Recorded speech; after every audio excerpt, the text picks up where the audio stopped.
Zo'n 300 gastouders zijn aansletten bij Gastouderbureau Friesland. De ouders van de band betalen je eerst het geld aan het gastouderbureau en niemand het dan binnen 10 dagen oormaatje aan de gastouders. En daar jekket het.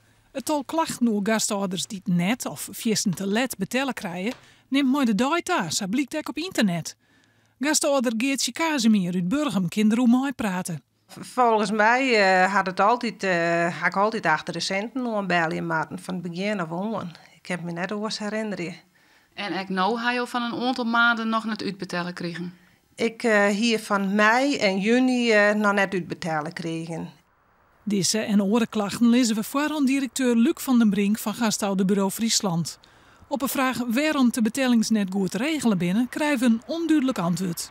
Wij zijn er ook bezig om passende oplossing voor onze klanten te dragen en daar wil ik het zo bij letten.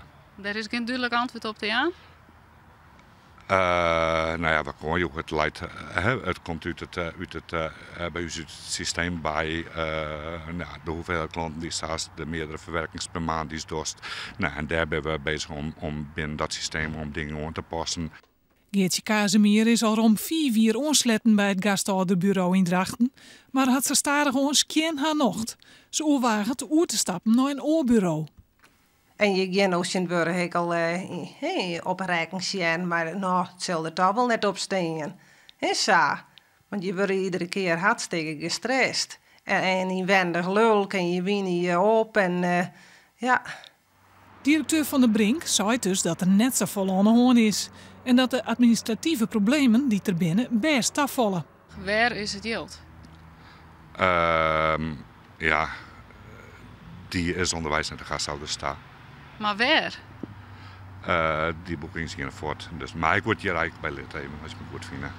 De gemeente Smellingerlaan is intussen nek op de hichte van het grote aantal klachten. Ze ziet je uit wat er aan de hand is. We moeten even zien hoe de situatie er nou correct voor staat. Wat dus rol daar exact in is. Als wij dat binnen die toezichthoudende rol dwaamatten. Daar zorgen we op dit moment naar. En daarna komen de vervolgstappen eventueel. En op hoeveel geld wacht je jou nou nog? Ongeveer. Moet ik even nadenken. Nou inmiddels dus iets van 100, iets meer. Ja, of 12. Ja. Ja, dat is dreig. Ja, zeker is dat dreig. En je kan de centen wel broeken. Ja, en je doet er nou ook maar zo weinig mogelijk. Want het is vakantietijd, maar ja, als er geen centen binnen, dan jou ik ze net uit.